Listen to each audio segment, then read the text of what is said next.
Hello बच्चों। बच्चों आज वेक्टर की हमारी दूसरी क्लास है। पहली क्लास में बच्चों हम लोगों ने इंट्रोडक्शन ऑफ वेक्टर यानी वेक्टर के बारे में पढ़ा था कि वेक्टर क्या होता है, उसको रिप्रेजेंट कैसे किया जाता है और वेक्टर के टाइप्स कितने होते हैं। आज की क्लास में हम उसके आगे प्रोसीड करने वाले हैं। ठीक है, तो पहला हमारा जो टॉपिक है बच्चों that is a multiplication of a vector by a scalar. ठीक है, वेक्टर आप जान चुके हो कि वेक्टर क्या होता है, वेक्टर क्वांटिटीज क्या होती है, रिप्रेजेंट कैसे किया जाता है। The next topic is that multiplication of a vector by a scalar. किसी भी वेक्टर क्वांटिटी को जब हम किसी स्केलर से मल्टीप्लाई करते हैं तो क्या होता है। ठीक है, हमने यहाँ पे एक एग्जांपल लिया है। सपोज कर लेते हैं कि force F equal to 10 newton. ठीक है, that is a force which is a vector quantity. ठीक है, and its magnitude is 10 newton. It is acted along इस डायरेक्शन। ठीक है, इस डायरेक्शन में ये फोर्स लगा हुआ है 10 न्यूटन का। ठीक है, यहाँ पे हमने क्या किया, हमने एक स्केल चूज किया 5 newton equal to 1 centimetre. Okay, तो 10 न्यूटन का फोर्स है। ठीक है, कितने सेंटीमीटर की लाइन हुई, 2 सेंटीमीटर की लाइन हुई। तो हमने क्या किया, 2 सेंटीमीटर की लाइन एक ड्रॉ कर दी। किस डायरेक्शन में ड्रॉ कर दी, in the direction of east. ठीक है, तो यहां पे ये जो एरो है that arrow diagram is representing the vector F equal to 10 newton which is acted along direction which is acted along in the direction of east. Okay, now अब suppose करते हैं कि ये जो हमारा फोर्स था इसमें हमने किसी एक स्केलर से मल्टीप्लाई कर दिया। ठीक है, तो एक नया फोर्स हो गया दैट इज F डैश। ठीक है, F dash is double of the F। ठीक है, यानी जो हमारा नया फोर्स F डैश है that is double of the force F, यानी F dash equal to 2F। ठीक है, तो यहां पे क्या किया, ये तो हमारा वेक्टर क्वांटिटी था ही पहले से, ये था ही। इसमें हमने क्या किया, हमने एक स्केलर 2 से मल्टीप्लाई कर दिया। तो अब क्या होगा बच्चों, देखते हैं। ठीक है, अब होना क्या है, हमने स्केलर से मल्टीप्लाई कर दिया तो बस क्या होगा, उसका मैग्नीट्यूड इंक्रीज हो जाएगा, डायरेक्शन नहीं चेंज होगी। ठीक है, देखिए कैसे। अब यहां पे क्या करेंगे, हमारे पास ये 20 न्यूटन का फोर्स हो गया। ठीक है, तो स्केल हमारा क्या था, 5 newton equal to 1 centimetre. So that we have drawn a line of 4 centimetre which represent 20 newton of force. ठीक है, ये 4 सेंटीमीटर का जो लाइन है ये 20 न्यूटन फोर्स को रिप्रेजेंट कर रही है। और ये जो एरो है that arrow represent the direction of this force which is acted along in the direction of east. तो यहां पे क्या हुआ, देखिए both vectors are parallel, vector F and vector F dash both are parallel. और हम already बता चुके हैं कि पैरेलल वेक्टर्स जो होते हैं वो सेम डायरेक्शन को रिप्रेजेंट करते हैं। ठीक है, तो ये दोनों वेक्टर पैरेलल है, दोनों सेम डायरेक्शन को भी रिप्रेजेंट कर रहे हैं। अब यहाँ पे चेंजिंग क्या हुई, यहाँ पे चेंजिंग ये हुई कि इसका जो मैग्नीट्यूड था, इस लाइन की जो लेंथ थी 2 सेंटीमीटर थी और इस लाइन की लेंथ हो गई 4 सेंटीमीटर, मीन्स मैग्नीट्यूड चेंज हो गया। तो इन जनरल हम क्या कह सकते हैं कि multiplication of a vector by scalar does not change the direction of original vector. ये ओरिजिनल वेक्टर था, इसकी डायरेक्शन को, ठीक है, किसी स्केलर से मल्टीप्लाई करने पे जो नया वेक्टर आया, ठीक है, उस नए वेक्टर की डायरेक्शन चेंज नहीं होगी। ध्यान से सुनिएगा, उस नए वेक्टर की डायरेक्शन चेंज नहीं होगी, नहीं होगी, नहीं होगी। ठीक है, क्या होगा, केवल उसका मैग्नीट्यूड इंक्रीज कर जाएगा।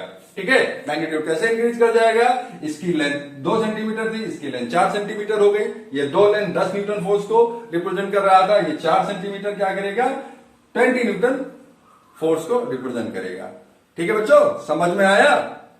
तो चाहे तो इसका स्क्रीनशॉट ले लीजिए, मैं रफ करने जा रहा हूं। इसके बाद नेक्स्ट टॉपिक हम लोग देखते हैं addition subtraction of a vector. तो आप चाहे तो नोट कर ले।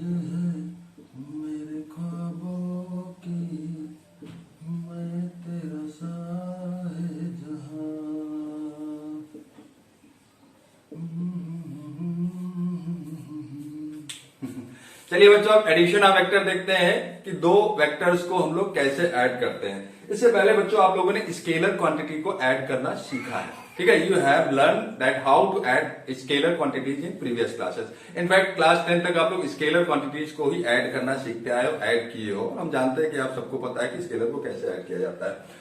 अब क्लास 11 में हमें सीखना है कि वेक्टर क्वांटिटीज को हम कैसे ऐड करते हैं। Vector quantities are those quantities which have magnitude as well as direction both। ठीक है, तो मान लेते हैं आपके पास दो मास था, एक मास 5 kg था और एक मास आपके पास था 10 kg। मास क्या होता है? Mass is a scalar quantity and you want to add these masses, so M equivalent means the resultant of these two vectors will be M1 plus M2 and you simply add them and you will get 5 plus 10 which will be 15 kg। ठीक है, that is very easy. अब बच्चों एक example लेते हैं जिसमें आपको दो वेक्टर क्वांटिटीज को जिसमें आपको दो वेक्टर क्वांटिटीज को ऐड करना है, तो क्या उसको हम इतना इजीली ऐड कर सकते हैं? ठीक है, मैं एग्जांपल लेता हूं। मान लेते हैं कि हमारे पास एक बॉल है और वो बॉल जो है एक ट्यूब में, this is a tube and this is a ball. ठीक है, ये बॉल इस ट्यूब में 3 मीटर पर सेकेंड की स्पीड से मूव कर रही है। ठीक है, तो वेलोसिटी ऑफ बॉल क्या है? Velocity of ball is 3 metre per second. ठीक, अब ट्विस्ट कहां से आती है कहानी में कि ये जो ट्यूब है that is also moving in this direction perpendicular to the ball. ठीक है, बॉल इधर मूव कर रही थी, ट्यूब भाई साहब इधर मूव कर रहे हैं। ठीक है, ट्यूब की जो वेलोसिटी है मूव करने की, velocity of tube that is velocity of tube, ये ऑफ है बच्चों, इज 4 मीटर पर सेकेंड। ठीक है, और डायरेक्शन क्या है? Perpendicular to the direction of the ball. ठीक, तो मतलब वो इधर जा रही है, किस वेलोसिटी से जा रही है? 4 मीटर पर सेकेंड से। ठीक है, तो अब आपको बताना है कि 1 मिनट के बाद, 1 सेकेंड के बाद, या 1 सेकेंड, 1 मिनट, 1 घंटा कुछ भी पूछ ले, मैं 1 सेकेंड मान के चलता हूं कि after 1 second what will be the velocity of the ball. Ball की वेलोसिटी क्या होगी? तो आपको क्या करना होगा? Simply you have to add the velocity of ball plus velocity of tube, but ये एडिशन हमारा वेक्टर एडिशन होना चाहिए। ठीक है, नॉट स्केलर एडिशन। ठीक है, जैसे मास को हमने ऐड किया था कि 5 plus 10 इक्वल टू 15 kg, क्योंकि उसमें केवल मैग्नीट्यूड था, यहां पे डायरेक्शन भी आ जा रहा है। तो देखिए कैसे करते हैं, इसी को पहले समझ लेते हैं। मान लेते हैं 3 मीटर पर सेकेंड इसकी स्पीड थी, तो 1 सेकेंड में ये मूव कर जाता 3 मीटर। ठीक है, यानी t इक्वल टू 0 से t इक्वल टू 1 सेकेंड में ये बॉल यहां से यहां पहुंची। ओके, और इसी 1 सेकेंड में t इक्वल टू 0 से t इक्वल टू 1 सेकेंड में ये ट्यूब कहां पहुंच गया बच्चों? ये ट्यूब यहां पहुंच गया, तो बॉल कहीं यहां आ गई होगी। ठीक, तो ये बॉल का डिस्प्लेसमेंट हो गया, और ये सॉरी ट्यूब का, और ये हमारा क्या हो गया? ये बॉल 1 सेकेंड में यहां से यहां पहुंची और ट्यूब हमारा 1 सेकेंड में यहां से यहां पहुंच गया। ठीक है, तो एक्चुअल में बॉल यहां थी, बॉल पहुंच कहां गई? यहां पे। अब हमको पता करना है वेलोसिटी। ठीक है, वेलोसिटी किसकी? बॉल की। तो क्या होगा? This line will represent the velocity of the ball. ठीक है, ये जो हमारा होगा, the length of this line will represent the velocity of ball. Simply आप पता कर सकते हो कि 1 सेकंड में कितना मूव किया, 1 सेकंड में इसका डिस्प्लेसमेंट कितना हो जाएगा? That is 3 and that is 4 metre. ठीक है भाई, इसकी स्पीड क्या है? 4 metre per second. It means it will cover displacement of 4 metre in 1 second and it will cover displacement of 3 metre in 1 second. ठीक है, तो रिजल्टेंट क्या हो जाएगा? दोनों क्या है? Both are acted perpendicular to each other. So ये ट्रायंगल हमारा क्या हो गया? Right angle triangle. क्या हो गया? राइट एंगल ट्रायंगल हो गया, और ये जो लाइन है that will be the hypotenuse of this right angle triangle and it will give the velocity of this to vectors. ठीक है, it will give the resultant velocity of this two vectors. तो कैसे पता करोगे भाई? Pythagoras आप use कर लीजिए। √3 स्क्वायर प्लस 4 स्क्वायर आ जाएगा लगभग आपका 5 मीटर पर सेकेंड। लगभग क्या एग्जैक्टली आ जाएगा? 5 metre per second. 5 metre second नहीं। ठीक है, ये हमें 5 मीटर मिल जाएगा।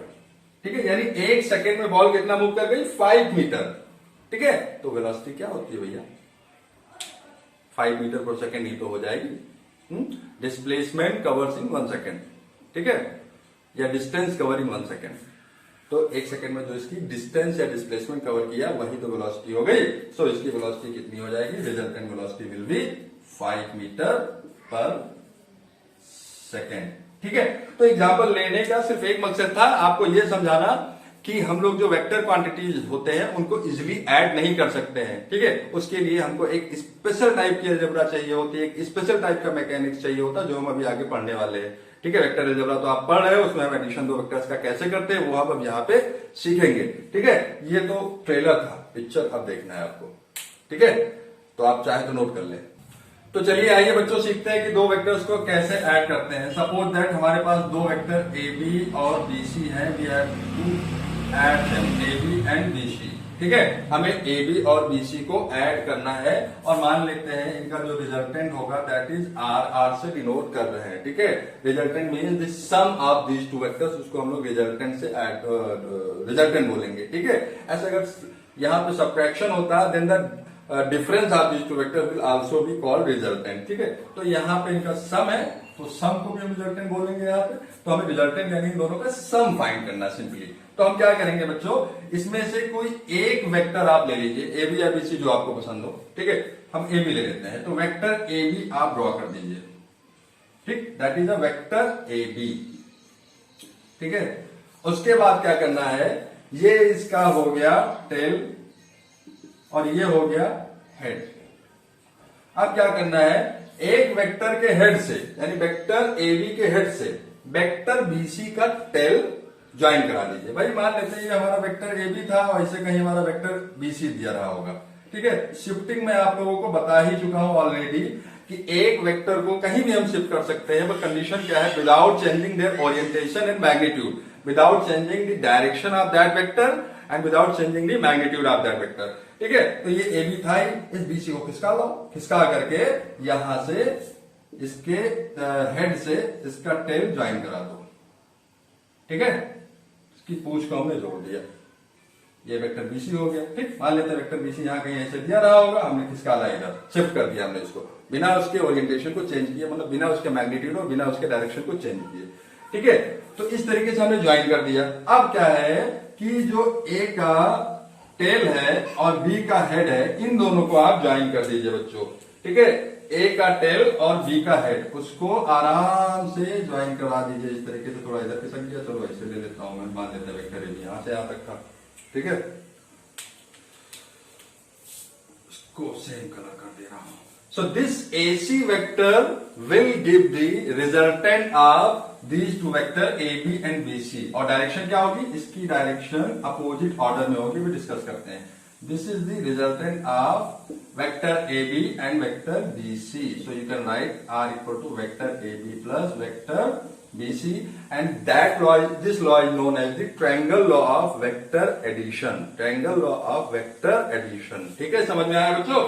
ठीक है, करना क्या होता है, अगर हमें दो वेक्टर को ऐड करने होते हैं तो एक वेक्टर सिंपली ड्रॉ कर देते हैं, फिर उस वेक्टर के हेड से दूसरे वेक्टर के टेल को ज्वाइन कर देते हैं। ठीक है, फिर पहले वाले वेक्टर के टेल से दूसरे वाले वेक्टर के हेड को ज्वाइन कर दिया, स्ट्रेट लाइन बन गई। ठीक है, that line will denote the resultant of these two vector. That line will denote the resultant of that two vector. That line will denote the resultant of that two vector. याद कर लीजिए, दिमाग में बसा लीजिए। ठीक है, ये लाइन इन दोनों वेक्टर्स के रिजल्टेंट को डिनोट करेगी। ठीक है, तो आपको अगर ग्राफिकली, ये ग्राफिकल मेथड है बच्चों। ठीक है, इसमें एक्यूरेसी ज्यादा नहीं होती है, तो आप करना क्या है, अगर आप ग्राफिकल करना चाहते हो ग्राफिकली मेथड से, तो इसका कुछ लेंथ रही होगी, इसकी कुछ लेंथ रही होगी। ठीक है, जो भाई मैग्नीट्यूड के हिसाब से कुछ लेंथ रही होगी। अब क्या करना है, इसकी लेंथ को मेजर कर लीजिए, जो स्केल होगा उससे मल्टीप्लाई कर दीजिए, you will get the final answer. Clear?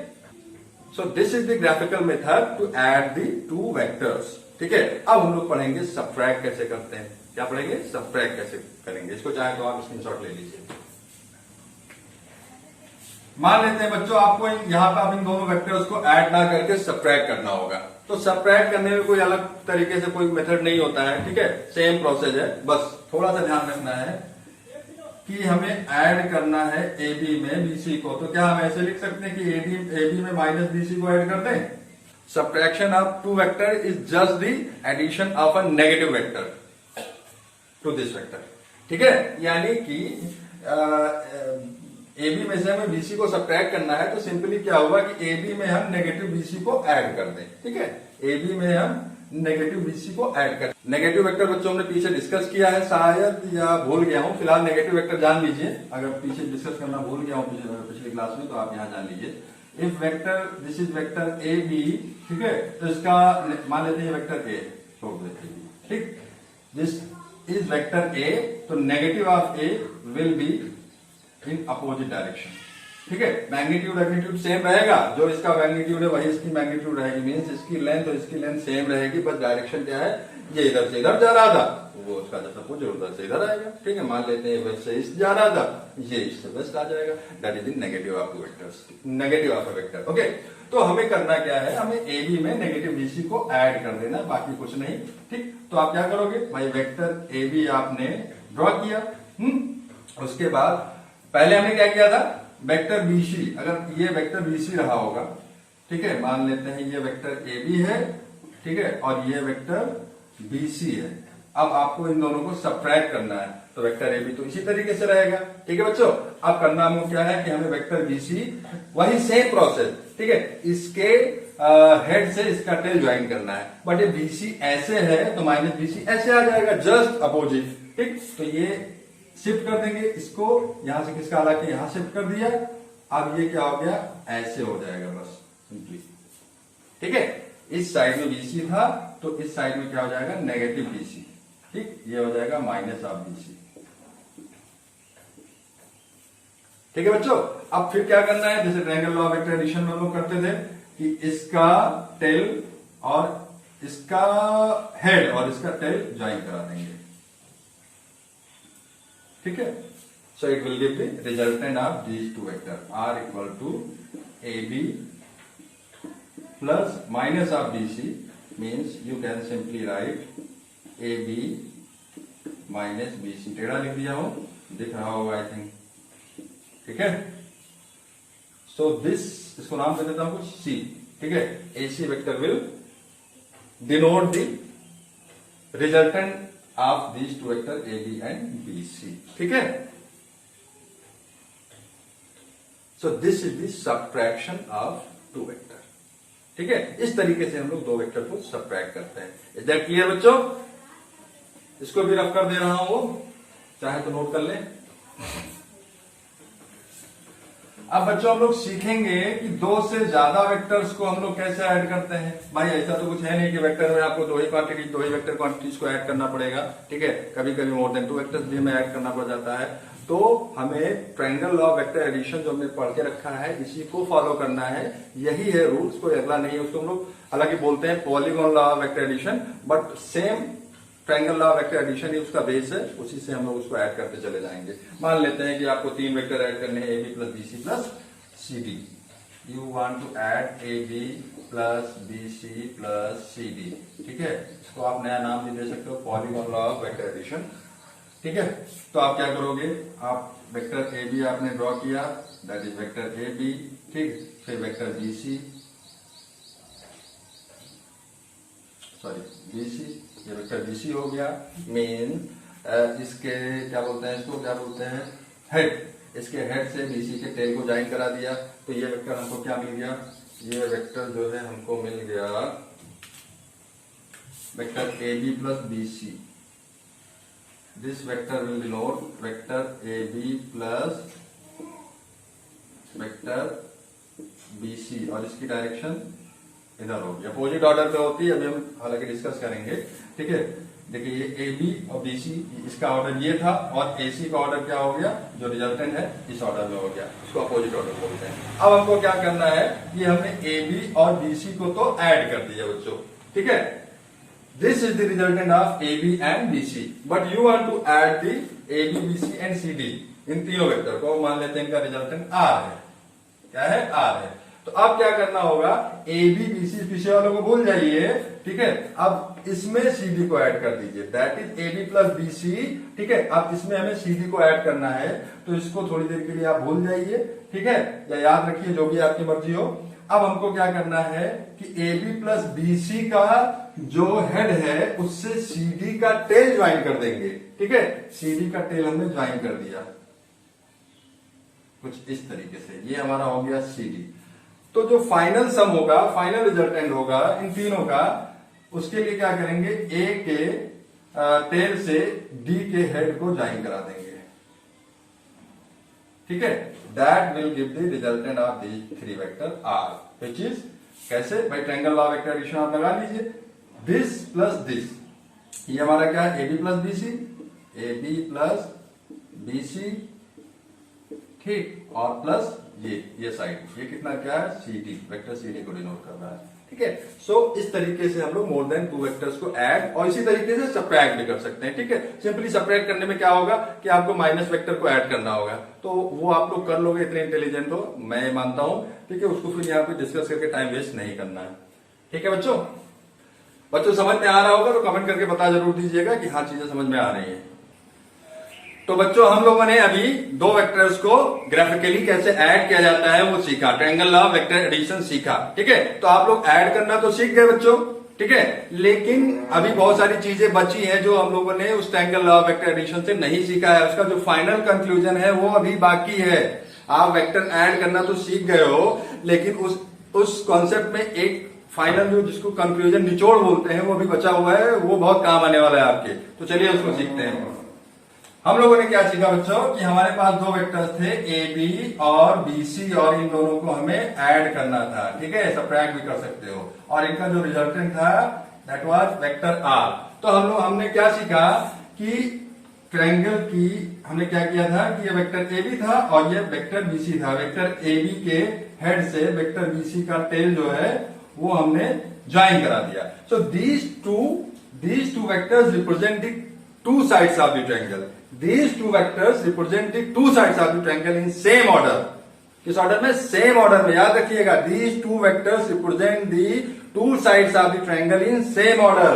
These two vectors represent the two sides of the triangle in same order. Bar bar repeat कर रहा हूं, याद रखिएगा। सेम ऑर्डर, ऑर्डर कैसे, A to B, B to C, A to B, B to C. They are in same order. ठीक है, then the third side of the triangle will represent the resultant of these two vectors, but the resultant will be in opposite order. ध्यान दीजिएगा, A to B, B to C था, ऐसे गया था, इसका order ऐसे था, और रिजल्टेंट क्या है, A to C, मीन्स उसका ऑर्डर ऐसे है।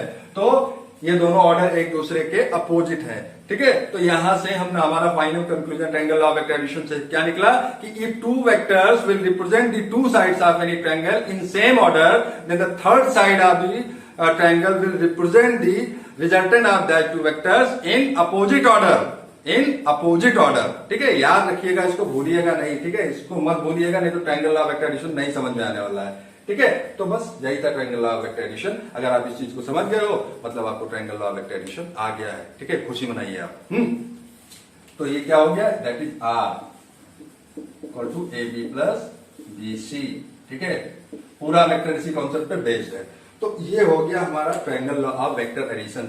बिल्कुल सिमिलर वे में parallelogram law of vector addition भी होता है। ठीक है, उसका भी जो उत्पत्ति हुई है, ठीक है, ओरिजिन है वो triangle law of vector addition ही है। बट चलिए उसको भी पढ़ लेते हैं कि parallelogram law of vector addition क्या होता है। Both are similar things. ठीक है, बट जान लीजिए, जानना आपका हक है।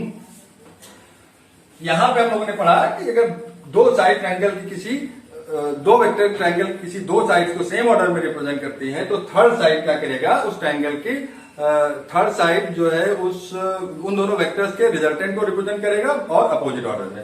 Parallelogram law of vector addition क्या बोलता है, parallelogram law of vector addition बोलता है कि if two adjacent side of any parallelogram will represent any two vector. ठीक है, ये ए बी है, ये बी सी है, सॉरी इसको मान लेते हैं एडी। ठीक है, तो ये एडजेसेंट साइड है। क्लास 10th तक आप लोगों ने मैथ्स पढ़ी होगी अच्छे से, तो आप लोगों को एडजेसेंट साइड तो पता ही होगा क्या होता है।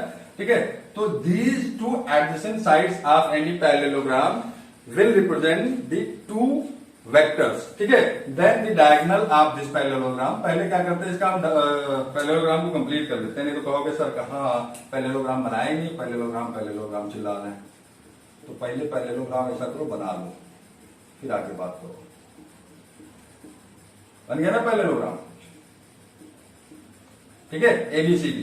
ठीक, तो अब चलिए सत्यनारायण भगवान की कथा फिर से शुरू करते हैं, ठीक है। If two adjacent sides of any parallelogram will represent the two vectors, any two vectors, then the diagonal of the parallelogram will represent the what, resultant of that two vector A B plus B C, ठीक है। A B B सी बहुत देर से ले लिया, इसको मान लेते हैं वेक्टर पी और इसको मान लेते हैं vector Q, then R will be equal to the vector P plus vector Q, ठीक है। अगर हमें सब्ट्रैक्ट करना होता तो हम क्या करते, इस वेक्टर एडी को नीचे बना लेते, मान लेते हैं आपको सब्ट्रैक्ट करना था। चलिए वो भी देख लीजिए, दूसरा कलर ले लेता हूं। पी माइनस क्यू कैसे होगा, ये इसको थोड़ा दूर हटा दो, ये भी तो पैरेललोग्राम बन जाएगा बच्चों। थोड़ा डार्क कर दूं, कभी कभी दिखता नहीं ग्रीन कलर से, ठीक। अरे भैया कहाँ मालूम जा रहे हो, फिगर जब तक बिल्कुल सिस्टमेटिक ना बना हो तब तक मजा नहीं आता है, फील नहीं आती फिजिक्स हो या मैथ्स। इसलिए भैया फिगर तो मैं बहुत सिस्टमेटिक ढंग से बनाता हूं। तो ये वेक्टर पी था और ये वेक्टर माइनस क्यू हो जाएगा, ठीक है। ये प्लस क्यू तो ये माइनस क्यू, ठीक। तो इसका जो डायगोनल होगा दैट विल बी दिस, ठीक। और इस आर डैश मान लेते हैं, तो ये वेक्टर आर डैश हो गया। ये वेक्टर पी और वेक्टर क्यू के क्या डिफरेंस का रिजल्टेंट है, ठीक है। उनके डिफरेंस को डिनोट करेगा, ठीक है। तो दो पैरेललोग्राम हमारे हो गए यहाँ पे, ठीक। ये क्या ऊपर वाला क्या डिनोट कर रहा है, सम को, नीचे वाला क्या डिनोट कर रहा है, रिजल्टेंट को। भैया डायग्राम का डायरेक्शन वगैरह भी बना दीजिए, ये इधर हो गया, ये इधर हो गया, ठीक। अच्छा आप कैसे, अभी मैंने पहले ही कहा था कि parallelogram law of vector addition में भी triangle law of vector addition घुसा पड़ा हुआ है, ठीक है। पहचानिए कैसे, कहां है। तो देखिए एक्चुअल में आपको पता है कि पैरेललोग्राम में opposite sides are equal and parallel, opposite sides are equal and parallel, इतना 10th में आप लोगों ने पढ़ा होगा। तो ये जो है वेक्टर ए बी और वेक्टर सी डी, ठीक है। Vector A B and vector C D are parallel और इक्वल भी है, ठीक है। तो आपको पता है कि if two vectors are equal and parallel then they will represent the same vector. तो ये वेक्टर पी है तो ये भी वेक्टर पी होगा, ठीक। ये वेक्टर क्यू है तो ये भी वेक्टर क्यू होगा, ठीक। सिमिलरली ये लाइन भी पैरेलल है तो ये वेक्टर पी होगा तो ये भी वेक्टर पी होगा, और ये वेक्टर माइनस क्यू है तो ये भी वेक्टर माइनस क्यू ही होगा, ठीक। अब आओ in triangle ABC, in triangle ABC पहले हम लोग सम वाला फाइंड करते हैं, ठीक है। तो अभी हम लोगों ने ट्रायंगल लॉ वेक्टर एडिशन में पढ़ा कि अगर किसी ट्रायंगल की दो साइड दो वेक्टर को सेम ऑर्डर में रिप्रेजेंट कर रही हो तो तीसरी साइड अपोजिट ऑर्डर में उनके सम को रिप्रेजेंट करेगा। तो ध्यान दीजिए बच्चों, ये ए बी और ये इसकी डायरेक्शन भी, चूंकि ये भी क्यू है ये भी क्यू है, इक्वल एंड पैरेलल है तो डायरेक्शन सेम होगी। तो ये पी है ये क्यू है, ये ट्रायंगल एबीसी में, ठीक है, ये सेम ऑर्डर में दो वेक्टर पी और क्यू इस ट्रायंगल की दो साइड्स को रिप्रेजेंट कर रहे हैं। तो तीसरी साइड आर अपोजिट ऑर्डर में क्या करेगी, इन दोनों के सम को रिप्रेजेंट कर देगी। So you can write vector A C equal to vector A B plus vector B C, ठीक है। वेक्टर ए सी को हमने आर से डिनोट किया है और वेक्टर ए बी को हमने पी से डिनोट किया है, वेक्टर बी सी को हमने क्यू से डिनोट किया है, ठीक। तो इस तरीके से आपको पता चल गया कि parallelogram law of vector addition में भी triangle law of vector addition घुसा पड़ा हुआ है, ठीक है। इसलिए अलग से कुछ पढ़ने की विशेष जरूरत नहीं है, both are the similar things, ठीक। अच्छा यहाँ पे देख लीजिए बच्चों, यहाँ पे क्या हुआ है, यहाँ पे भी आप triangle law of vector addition लगा दीजिए। इन ट्रायंगल ए बी, इसको आप मान लीजिए एम एन मान लो। तो in triangle M N, triangle M N हम लोग ले लेते हैं in triangle A M N and use triangle law of vector addition, ठीक। Vector AM and vector PM are the two vectors which represent the two sides of the triangle in same order. Order क्या है, ऐसे भैया, ठीक। तो तीसरा जो side होगा वो अपोजिट ऑर्डर में ऐसे इनके रिजल्टेंट को डिनोट करेगा। सो यू कैन राइट, ये आर डैश है, इस एन को हमने आर डैश माना है रिजल्टेंट को, तो R dash equal to minus Q plus P, ऐसे लिखो। पहले पूरा लिख लीजिए यार, ऐसा करिए। Vector A N will be equal to am plus mn, am plus mn, ठीक। वेक्टर an क्या है, वेक्टर आर डैश है, और वेक्टर एम क्या है, that is vector minus Q, and vector M N क्या है, that is vector plus Q. So you can write here vector r dash equal to vector p minus half vector q. समझ में आ गया बच्चा? Physics पढ़ने में मजा आ रहा है? ऐसा कुछ नहीं है, फितूर है जो लोग दिमाग में ऐसा सोच के बैठते हैं कि फिजिक्स बड़ा टफ है, बड़ा टफ है. कुछ नहीं है, ठीक है. बस चीजों को समझते जाइए, रखने की कोशिश मत करिए, ठीक है. फिजिक्स बहुत आसान हो जाएगी. फिजिक्स जितना इंटरेस्टिंग और इजी सब्जेक्ट कुछ है नहीं. यकीन मानिए, आप बने रहिए वीडियो में हमारे साथ, ठीक है. हमारे हर वीडियो को आप वॉच किया करिए, ढंग से देखा करिए. फिजिक्स आपके लिए बिल्कुल हलवा हो जाएगी, ठीक है. निकाल के खा लीजिएगा. तो बच्चों, आप चाहो तो इसको नोट कर लो या स्क्रीनशॉट ले लो, फिर आगे डिस्कस करते हैं. अब हम इस पे कुछ क्वेश्चंस भी डिस्कस करेंगे. नहीं, क्वेश्चन नहीं, अभी लॉ में थ्योरम बचा हुआ, वो भी डिस्कस ही कर लेते हैं. लगे आप, ठीक. चेहरा कमल है, बात गजल है, खुशबू जैसी तू चंचल है. चेहरा कमल है, बात गजल है, खुशबू जैसी तू चंचल है. तेरा बदन है संगे मरमर, तू एक जिंदा ताजमहल है. चलिए, बहुत गाना बजाना हो गया, आते हैं. एक चीज और डिस्कस करना भूल गया था. Triangle law of vector addition में, ठीक है, अगर तीनों साइड हमारी सेम ऑर्डर में हो जाए, ठीक, मान लेते हैं ये और ये भी ऐसे हो गया, ठीक है. That is triangle A B C, ठीक. तो हम लोगों ने क्या पढ़ा था कि vector A B plus vector B C will be equal to vector A C, ठीक है.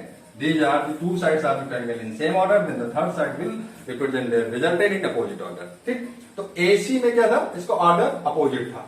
लेकिन अगर यहां CA कर दो, so you well know that vector AC equal to minus of vector CA, ठीक है. CA का अगर आप अपोजिट कर दोगे तो AC मिल जाएगा, ठीक है. CA is the negative vector of AC, ठीक. तो AC के प्लेस पे आप क्या लिख दोगे बच्चों, आप A B plus vector B C equal to minus of vector C A लिख दोगे. तो क्या मिल जाएगा हमको, vector A B plus vector B C plus vector C A will be equal to 0, ठीक है. तो यहां से एक हमें नई चीज पता चली. If the three sides of any triangle will represent three vectors in same order, then their resultant will always be equal to 0, ठीक है. अगर किसी ट्रायंगल की तीनों साइड तीन वेक्टर को सेम ऑर्डर में रिप्रेजेंट कर रही है तो उनका रिजल्टेंट हमेशा 0 होगा, 0 होगा, 0 होगा, ठीक. चलिए, अच्छा, मैंने यहाँ पे इसको क्यों बताया, इसको इसलिए बताया क्योंकि अब आगे हम लॉ में थ्योरम डिस्कस करने वाले हैं, ठीक है. इसी फिगर में देख लीजिए, ब्लैक कलर ले लेता हूं, ठीक है. यहां पे अब थोड़ा एंगल की बात करते हैं हम लोग, ठीक है. वेक्टर ए बी और वेक्टर बी सी का एंगल, ठीक है. एक्चुअल में यहाँ पे ध्यान से समझिएगा बच्चों, ये वेक्टर ए बी है और ये वेक्टर बी सी है, मान लेते हैं. That is vector A B and that is vector B C. तो जब भी आपसे वेक्टर ए बी और बी सी के बीच का एंगल बोला जाए, ठीक है, तो ये एंगल नहीं होगा. That is not the angle between vector A B and vector B C. Actual में ये वेक्टर इधर लगा हुआ है तो इसका लाइन ऑफ एक्शन इधर है, तो आप इसको एक्सटेंड कर दीजिए, ठीक है. That will be the angle between vector AB and vector BC. ये एंगल होगा, ना कि ये एंगल, ठीक है. तो यहाँ पे वेक्टर AB और वेक्टर BC के बीच का अगर हम लोग एंगल की बात करें तो ये एंगल होगा, ठीक. सिमिलरली वेक्टर BC और वेक्टर AC के बीच के एंगल की अगर हम लोग बात करें कि इन दोनों वेक्टर के बीच में एंगल क्या है, तो यहां पे क्या हो जाएगा, ये ऐसे जा रहा है, ठीक है. तो इसको आप एक्सटेंड कर दीजिए. ये एंगल क्या हो जाएगा, वेक्टर बीसी और वेक्टर सीए के बीच का एंगल, ठीक है. वेक्टर सीए और वेक्टर बीसी के बीच का एंगल होगा. अभी बातें आपको समझ में आ रही है ना बच्चों, कि जब भी हमको दो वेक्टर्स के बीच का एंगल पता करना होता है तो हम लोग इस तरीके से उसकी पहले डायरेक्शन को देखते हैं, ठीक. जैसे यहां पे मैंने करके आप लोगों को समझाया है, उसी तरीके से वेक्टर सीए और वेक्टर एबी के बीच के एंगल की बात करें तो एक को थोड़ा इधर साइड में कर लेता हूं. तो ए बी इधर है और सी ए इधर है, ठीक है। तो इसको एक्सटेंड कर लीजिए इसके लाइन ऑफ एक्शन को, ठीक। ये हो गया वेक्टर ए बी और वेक्टर सी ए का बीच का एंगल, ठीक है। तो मान लेते हैं vector A B vector A को डिनोट कर रहा है, vector B C vector B को डिनोट कर रहा है, और वेक्टर सी ए वेक्टर सी को डिनोट कर रहा है, ठीक है। अभी तक हम लोग ए बी बी सी सी ए लेकर के चल रहे थे। मान लेते हैं कि कुछ वैल्यू है, vector A B is equal to vector A, vector B C is equal to vector B, and vector C is equal to vector C, okay. और ये एंगल हम लोग मान लेते हैं अल्फा है, ये एंगल हम मान लेते हैं गामा है, और ये एंगल हम मान लेते हैं बीटा है, ठीक है। तो लॉमी थ्योरम क्या बोलती है कि if the resultant of three vectors of any triangle is zero, पहली कंडीशन क्या है कि इनका रिजल्टेंट तीनों वेक्टर का जीरो होना चाहिए, मींस तीनों वेक्टर का ऑर्डर सेम होना चाहिए। बच्चों अगर तीनों वेक्टर का ऑर्डर सेम नहीं है then you can't use Lami theorem, ठीक है। तो vector A B plus vector B C plus vector C S should always be equal to zero, ठीक है। अगर इस कंडीशन को फुलफिल करती है तो लॉमी थ्योरम बोलता है कि vector A upon the sine of the sine of the opposite angle of vector A, ठीक है। तो वेक्टर ए का अपोजिट एंगल अल्फा हुआ, ठीक है। Sine alpha will be equal to vector B, और इसके अपोजिट वाला एंगल क्या है, बीटा। ये एंगल नहीं, एक्सटर्नल एंगल, ठीक है। Vector B upon sine of the opposite angle of vector B, ठीक है। क्या है, सॉरी यहाँ बीटा लिया है, बी कहां से आ गया, will be equal to vector C, magnitude ही होगा, वेक्टर ना लिख देना, upon the opposite angle of vector C that is gamma. ये बोलते हैं लॉमी साहब, ठीक है। Means A upon sine alpha equal to B upon sine beta equal to C upon sine gamma, ठीक है। That is the statement of Lami, ठीक है। ये बहुत यूजफुल है 12 के बच्चों के लिए तो है ही, नीट वालों और जेई वालों आप लोगों के लिए ये बहुत ज्यादा इंपॉर्टेंट है। ये मैकेनिक्स में नहीं यूज होने वाला है, इलेक्ट्रोस्टैटिक्स में भी यूज हो, कहीं भी यूज हो सकता है, क्योंकि वेक्टर जो है पूरे फिजिक्स में कहीं ना कहीं यूज होता है। बिना वेक्टर के आप फिजिक्स का इमेजिनेशन भी नहीं कर सकते हो, ठीक है। अगर आपका वेक्टर कमजोर हो गया तो मेरी राय मानो फिजिक्स मत पढ़ना आगे, ठीक है। तो ये हमारा लॉमी थ्योरम हो गया। अब इसको और जनरल वे में हम लोग कैसे समझ सकते हैं, इसको बिठा रहा हूं, आप लोग चाहे तो नोट कर लें। आप सबको पता है कि हम वेक्टर को शिफ्ट भी कर सकते हैं, ठीक है, बिना उसके ओरिएंटेशन, उसके मैग्नीट्यूड और उसके डायरेक्शन को चेंज किए, ठीक। तो ये हमारा वेक्टर ए बी था। मान लेते हैं सारे वेक्टर्स को हम यहीं पे शिफ्ट कर दे रहे हैं, ठीक है। तो ये वेक्टर ए यहाँ पे, यहां बना रहा हूं, ये वेक्टर ए हो गया, ठीक है बच्चों। अब वेक्टर बी हमारा ये था, इसको शिफ्ट कर लो, इधर किसका लाओ, यहां पे लगा दो, ठीक। मैं इसी में समझा दे रहा हूं, थोड़ा घिचपिच हो जाएगा। वेक्टर बी को आप इधर शिफ्ट कर लो, ये वेक्टर ए था, ए इसको शिफ्ट करते हुए इधर चले आओ, उसकी डायरेक्शन और मैग्नीट्यूड को मत चेंज करना, ठीक। तो ये हो गया वेक्टर बी, ठीक है। पहली वीडियो में समझा चुके हैं कि वेक्टर को आप शिफ्ट कर सकते हो बिना उसके मैग्नीट्यूड और डायरेक्शन को चेंज किए, ठीक। और वेक्टर सी तो इसी पे लगा ही हुआ है, इधर वेक्टर ए, इधर वेक्टर बी और इधर वेक्टर सी। अब एंगल की बात कर लेते हैं बच्चों, ठीक है। तो एंगल की बात हम लोग करते हैं, तो ये तो एंगल हमारा क्या हो गया, बीटा एंगल हो गया, ठीक है। ये इधर लेकर के चले आए तो ये एंगल हमारा कितना हो गया, ठीक है। ये हॉरिजॉन्टल से गामा एंगल बना रहा था तो ये गामा एंगल हो गया, ठीक। अच्छा, ये एंगल अल्फा बना रहा था कौन, ये बी, और वेक्टर सी में एंगल कितना था, गामा, तो ये एंगल गामा नहीं सॉरी अल्फा, तो ये अल्फा हो गया, ठीक। थोड़ा घिसपिच हो गया होगा इसलिए मैं अलग बना दे रहा हूं। ये वेक्टर ए था, मैं इसको यहाँ पे इसलिए समझाया कि अगर वेक्टर को शिफ्ट हम एक ही पॉइंट पे कैसे करना है, यानी हम मान लेते हैं कि सारे वेक्टर्स एक ही पॉइंट पे लगे हुए हैं शिफ्ट करके, ठीक। ये वेक्टर ए था, यानी वेक्टर ए बी है जो हमने यहाँ पे कंसीडर किया है। वेक्टर बी को इधर ले आइए, दैट इज वेक्टर बी, ठीक है।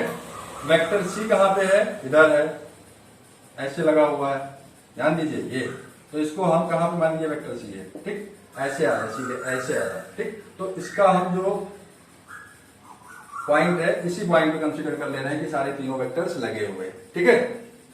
So that is vector C. अब एंगल की बात कर लेते हैं बच्चों। वेक्टर ए और वेक्टर, ये वेक्टर ए था और ये वेक्टर बी था, ए और बी के बीच में कितना एंगल है, गामा, ठीक है। तो ये एंगल हो गया आपका गामा, ठीक। उसी तरीके से बी और सी के बीच में हम लोग देख लेते हैं, ये वेक्टर बी है, ये वेक्टर सी है, इनके बीच में एंगल क्या है, गामा। ठीक है, तो बी और सी के बीच में एंगल क्या आ गया हमारा, गामा नहीं सॉरी ये अल्फा, अल्फा। और सी और ए के बीच में देख लेते हैं, ये वेक्टर सी है, ये वेक्टर ए है, ये वेक्टर सी, ये वेक्टर ए, इनके बीच में देख लेते हैं बीटा।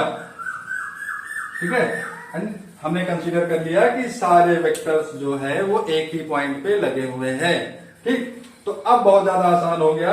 आसान क्या हो गया कि vector A upon opposite angle of vector A that is alpha, तो vector A upon sine of their opposite angle A upon sine alpha, and vector B upon the opposite angle of vector B और उसका sine that is sine beta, and that is vector C और उसका opposite angle gamma. ठीक है, तो C upon sine of their opposite angle that is gamma. ठीक, तो ये हो गया हमारा लॉ ऑफ थ्योरम। बुकों में ज्यादातर आपको इस तरीके से लिखा हुआ नजर आता होगा। ठीक है, बट एक्चुअल में जो पूरी कंडीशन है वो इस तरीके से होती है जो मैंने अभी आप लोगों को एक्सप्लेन किया है। ठीक है बच्चों, तो लामी थ्योरम आप तभी यूज कर सकते हो, लामी थ्योरम आप तभी यूज कर सकते हो जब तीनों वेक्टर का सम जीरो हो। ठीक है, जैसे यहाँ पे AB plus BC plus C equal to zero था, या आप यहाँ पे लिख सकते हो vector A plus vector B plus vector C is equal to zero. अगर ये तीनों जीरो नहीं होंगे इट मीन्स आप लामी थ्योरम यूज नहीं कर सकते हो। इन तीनों का जीरो होने का मतलब क्या है कि यहाँ पे जो पॉइंट रहा होगा, जो ऑब्जेक्ट रहा होगा दैट इज इन इक्विलिब्रियम। अगर फोर्स रहा होगा तो तीनों फोर्स का जो नेट फोर्स है वो जीरो रहा होगा, यानी बॉडी हमारी ऑब्जेक्ट हमारा रेस्ट पे रहा होगा। ठीक है, अगर वेलोसिटी रहे होंगे तो तीनों वेलोसिटी जीरो है, यानी हमारी ऑब्जेक्ट या हमारी बॉडी किसी तरह मूव नहीं कर रही होगी। तो इक्विलिब्रियम की कंडीशन में हम लोग लामी थ्योरम यूज करते हैं। आगे अभी हम लोग मैकेनिक्स में से और डिटेल में पढ़ने वाले हैं। ठीक है, अभी हम लोगों ने सीखा कि लामी थ्योरम होता क्या है, इसका यूज अभी आप सीखते रहोगे। ठीक है, इसका यूज बहुत है। तो बच्चों नोट कर लीजिए या स्क्रीनशॉट ले लीजिए, फिर आप कुछ क्वेश्चन करते हैं इस पे। आइए बच्चों पे क्वेश्चन देखते हैं इस पे। ठीक है, ये क्वेश्चन है, this is a regular hexagon. ठीक है, ये एक रेगुलर हेक्सागन है जिसमें A B, side A B and side B C represent two vectors. ठीक है, side A B vector A को रिप्रेजेंट कर रहा है and side B C vector B को रिप्रेजेंट कर रहा है। ठीक है, side A B vector A को रिप्रेजेंट कर रहा है और side B C vector B को रिप्रेजेंट कर रहा है। ओके, तो क्वेश्चन क्या है, what are the vectors determined by the other side taken in order. ठीक है, यानी vector side A B vector A को रिप्रेजेंट कर रहा है, side B C vector B को रिप्रेजेंट कर रहा है। तो अगर इनकी सारी साइड टेकन इन ऑर्डर मतलब सेम ऑर्डर में ले लें, ठीक है, तो उनकी वैल्यूज क्या होंगी साधारण भाषा में। ठीक है, what will B which CD will represent to which vector, D will represent to which vector, EF will represent to which vector and FA will represent to which vector। ठीक है, यानी CD, DE, EF और FA कौन से vector को represent करेंगे या उनकी सिंपली वैल्यू क्या होगी। ओके, तो चलिए पहले आप लोग कोशिश कर लीजिए।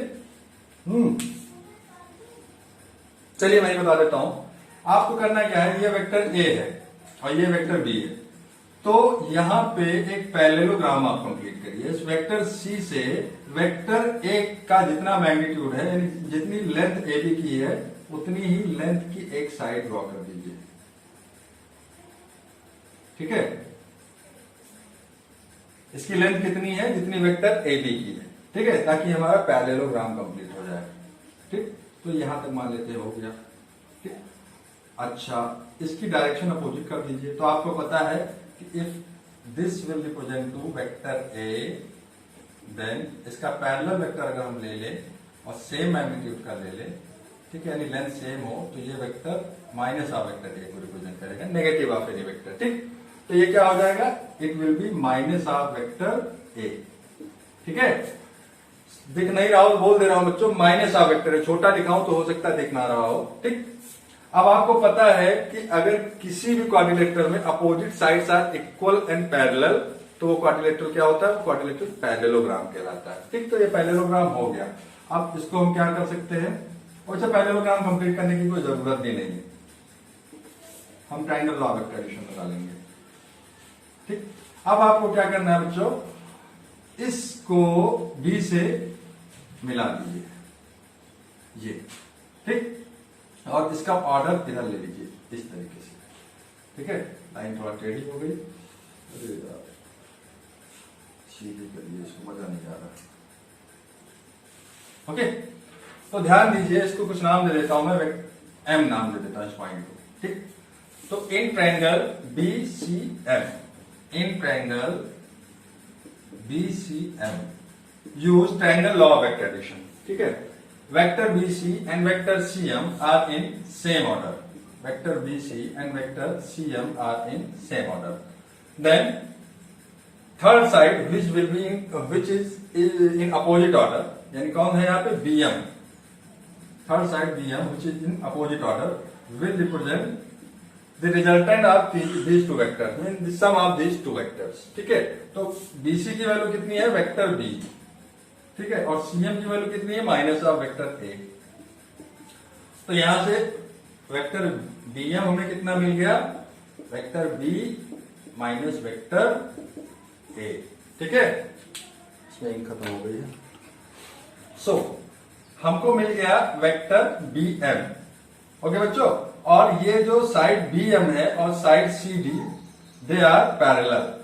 अब ध्यान से समझिएगा, BM और CD are parallel, BM and CD are parallel, ठीक है। हेक्सागन आप लोगों ने पढ़ा होगा तो आपको पता होगा, BM and CD are parallel. तो parallel vectors represent same vector, तो जो BM वेक्टर होगा वही CD वेक्टर होगा। तो CD वेक्टर की वैल्यू कितनी आ गई, that will B vector B minus vector A, ठीक है बच्चों। अच्छा, ये वेक्टर AB और वेक्टर D रेगुलर हेक्सागन है, तो अपोजिट साइड पैरेलल होती हैं, ठीक है। तो वेक्टर A और वेक्टर A मतलब side AB and side D are is also parallel, side AB and side DE are also parallel, तो they will represent the same vector, ठीक है। बट डायरेक्शन अपोजिट हो रहा है क्योंकि हम लोग सेम ऑर्डर में ले रहे हैं, बोला साइड टेकन इन ऑर्डर यानी सेम ऑर्डर। तो वेक्टर A इधर है और ये वेक्टर D इधर है, तो ये वेक्टर A होगा, तो ये क्या आ जाएगा, माइनस ऑफ वेक्टर A, ठीक। और आपको पता है BC और EF they are also parallel, ठीक है। हेक्सागन की अपोजिट साइड पैरेलल होती हैं, बट ऑर्डर अपोजिट है, B ऐसे जा रही है, EF ऐसे आ रहा है, तो ये वेक्टर B को रिप्रेजेंट करेगा, तो ये माइनस ऑफ वेक्टर B को रिप्रेजेंट करेगा, ठीक है बच्चों। इसी तरीके से CD and AF are parallel, ठीक है। बट CD और FA पैरेलल तो है बट ऑर्डर अपोजिट हो जा रहा है। तो CD आपको पता है कि CD will be equal to minus of, sorry FA will be equal to minus of vector CD। क्यों भाई, दोनों पैरेलल है तो इक्वल तो होंगे ही, दोनों की जो लेंथ है, रेगुलर हेक्सागन है तो रेगुलर हेक्सागन की सारी साइड की लेंथ इक्वल होती है, ठीक है। तो इन दोनों का मैग्नीट्यूड तो सेम है बट डायरेक्शन अपोजिट है। ये C से D है, इसकी डायरेक्शन इधर है, ठीक है। और ये F to A इसकी डायरेक्शन इधर है, opposite parallel vector.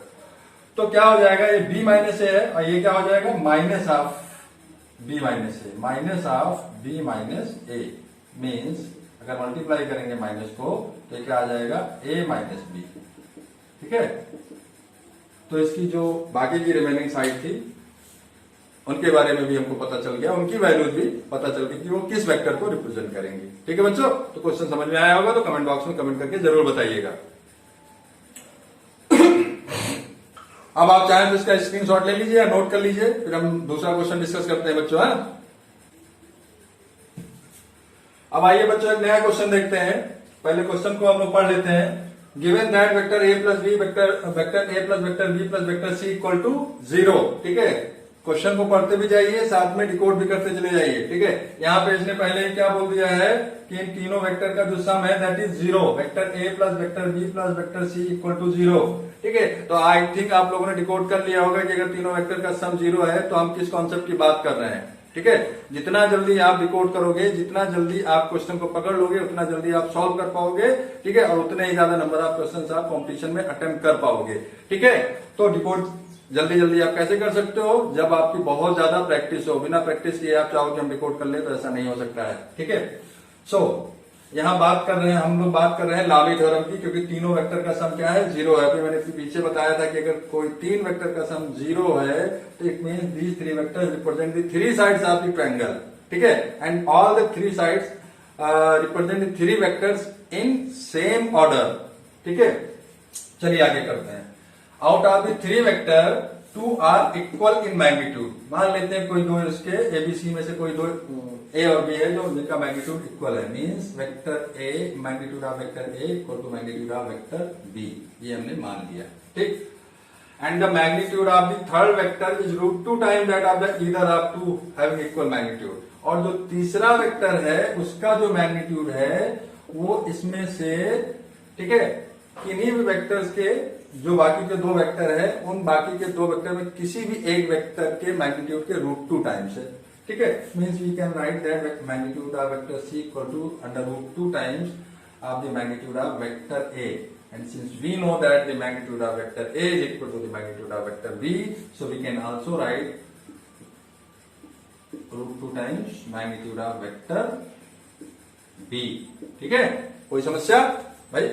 Magnitude of A magnitude of B are equal, तो चाहे यहाँ वेक्टर ए का मैग्नीट्यूड ले या वेक्टर बी का मैग्नीट्यूड ले, बात तो एक ही रहेगी। इतनी चीज समझ में आई? ठीक है, आगे बोल रहा है find angle between the vector. तो ये जो वेक्टर ए बी और सी है इन तीनों वेक्टर के बीच में जो एंगल है वो हमको पता करना है। तो हम कैसे पता कर सकते हैं? हम लामी के थ्योरम से पता कर सकते हैं। ठीक है, तो चलिए लामी थ्योरम को हम लोग समझते हैं फिर से। ये हो गया, मान लेते हैं ट्रायंगल की तीन साइड को तीनों वेक्टर रिप्रेजेंट कर रहे हैं। ठीक है, that is vector A, that is vector B और that is vector C consider कर लिया हम लोगों ने। ठीक है, अच्छा अब हम एंगल की बात करते हैं बच्चों। मान लेते हैं ये एंगल अल्फा है, आपकी इंटरनल एंगल हम मान रहे हैं, ध्यान से इसको समझिएगा। ये एंगल हम बीटा ले रहे हैं, ठीक है, और ये एंगल हम गामा ले रहे हैं।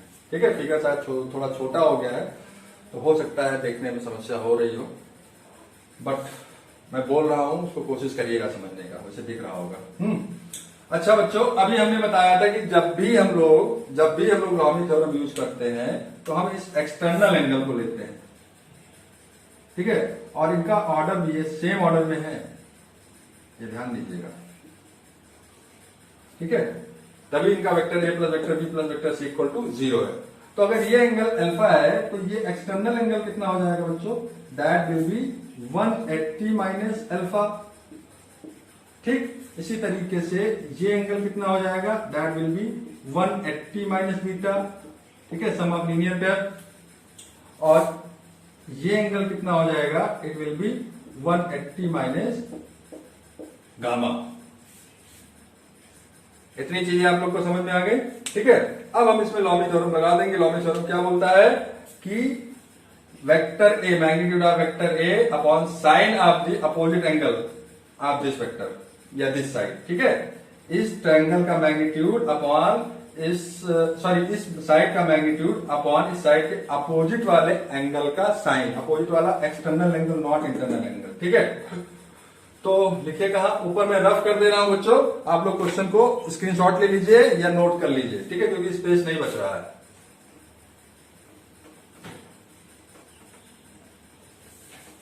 बोर्ड थोड़ा छोटा है और छोटे बोर्ड से ही काम चलाना पड़ेगा अभी।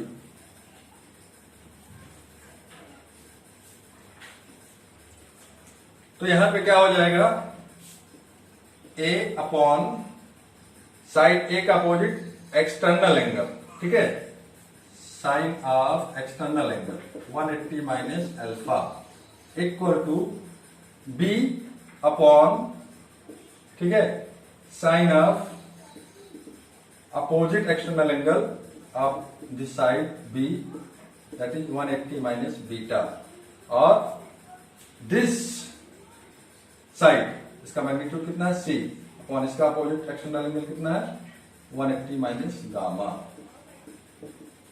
ठीक है, तो अब थोड़ा सा मैथ्स पे आते हैं बच्चों, ट्रिग्नोमेट्री में। आई थिंक आप लोगों ने हाई स्कूल में पढ़ के आए होंगे।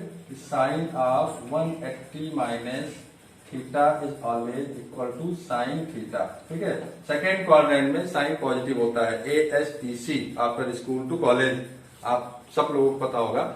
CBSE वाले बच्चे शायद ना पढ़े हो उतना। ठीक है, तो अभी काम चलाइए बच्चों, हम मैथ्स की भी हमारी वीडियोज आती है तो हम बाद में मैथ्स वाले लेक्चर में इसको डिस्कस करेंगे। ठीक है, फिलहाल आप इस फार्मूले को अभी लर्न कर लीजिए, जिनको नहीं पता हो, और जिनको पता हो उनके तो बल्ले बल्ले। ठीक, तो हम क्या लिख सकते हैं? A upon sine alpha equal to B upon sine beta equal to C upon sine gamma. यहां से हमें एक नई चीज और सीखने को मिल गई, वो क्या कि चाहे आप इस एंगल को लीजिए या इस एंगल को लीजिए, ठीक है, यहाँ साइन, अगर इस एंगल को कंसीडर करोगे तो भी साइन अल्फा आएगा और इस एंगल को कंसीडर करोगे तो भी साइन अल्फा आएगा, ठीक है। बट ध्यान रखिएगा, इसने पूछा है the angle between the vectors, तो एंगल बिटवीन द वेक्टर्स, ये एंगल हमको बताना है अल्फा बीटा और गामा की वैल्यू निकालने के बाद हमको 180 माइनस अल्फा, 180 माइनस बीटा और 180 माइनस गामा ये वैल्यूज बताना, ना कि अल्फा बीटा और गामा, ठीक है, ये ध्यान रखिएगा। तो ये हमको मिल गया। अब क्या है कि हमें पता है कि vector A equal to sorry modulus of vector A equal to modulus of vector B, यानी ए और बी का मैग्नीट्यूड सेम है।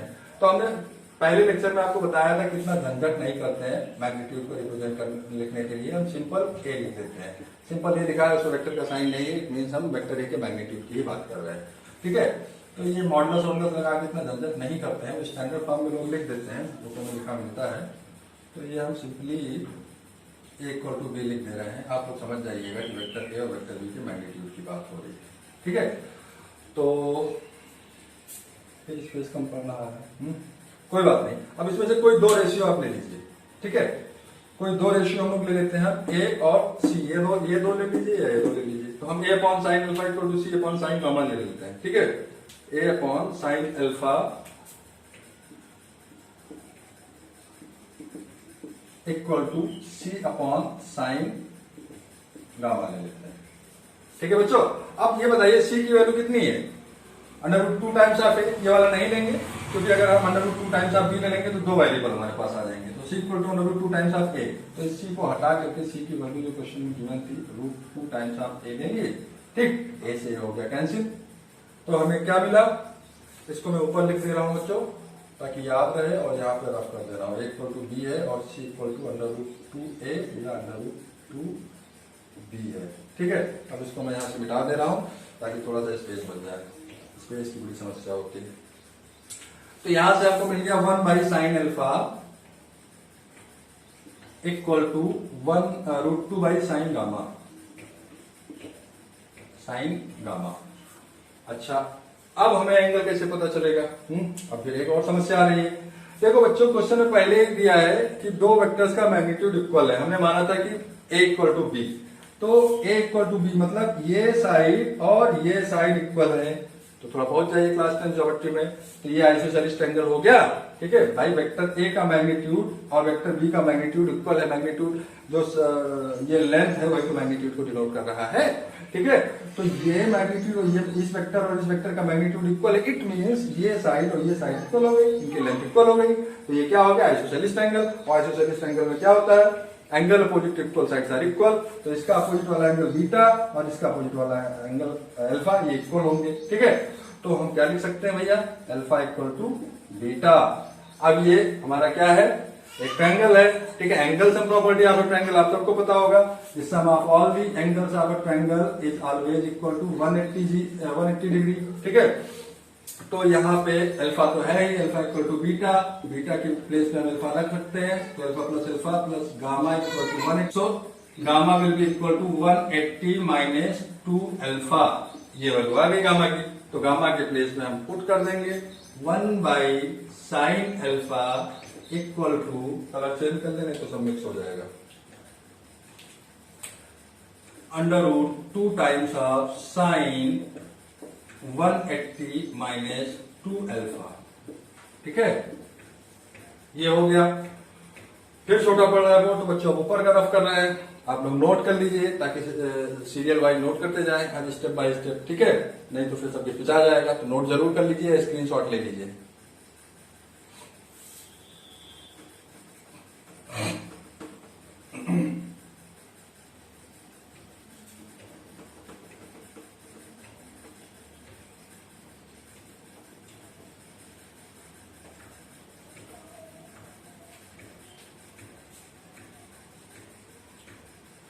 तो यहां से हमको मिल गया बच्चों 1 बाई साइन अल्फा अब इक्वल टू √2 बाई, और फिर आ गया साइन 180 माइनस थीटा। क्या होता है, साइन थीटा ही होता है। तो ये क्या हो गया, √ sine 180 minus 2 alpha, that will be sine 2 alpha, ठीक।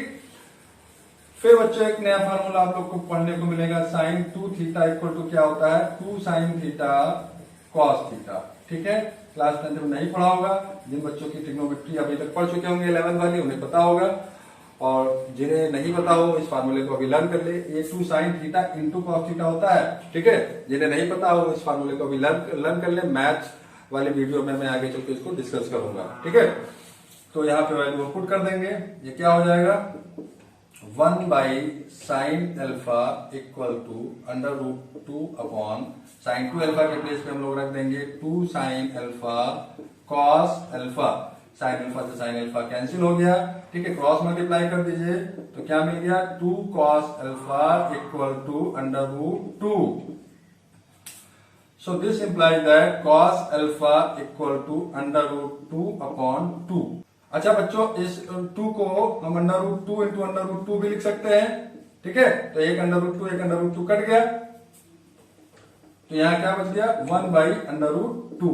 ठीक, cos alpha equal to 1 by under root 2, तो 1 बाई अंडर रूट 2 cos की टेबल में किसकी वैल्यू होती है 45 डिग्री की। ठीक, तो यहां से क्या मिला cos alpha equal to cos 45, cos alpha equal to cos 45, दोनों तरफ के cos कैंसिल हो गए, अल्फा इक्वल टू हमें क्या मिल गया 45 डिग्री, एक एंगल हमें पता चल गया। ठीक, और हमने अभी पीछे पढ़ा था कि अल्फा इक्वल टू बीटा, तो बीटा कितना आ गया, बीटा भी आ गया हमारा 45 डिग्री। ठीक है बच्चों, और गामा की वैल्यू क्या आई थी, gamma equal to 180 minus 2 alpha. ठीक है, तो गामा की वैल्यू हो गई 180 माइनस 2 अल्फा। अल्फा कितना है 45 डिग्री, तो 2 इंटू 45 90, 180 माइनस 90 90, तो गामा आ गया आपका 90 डिग्री। ठीक है बच्चों, तो अल्फा बीटा गामा हमको मिल गया, बट अभी खुश मत हुई है, angle between the vectors are not alpha beta gamma, angle between the vectors are 180 minus alpha, 180 minus gamma and 180 minus beta. ठीक है, तो अब अल्फा बीटा गामा की आपको वैल्यू पता चल गई है, तो आप इजीली बता सकते हो।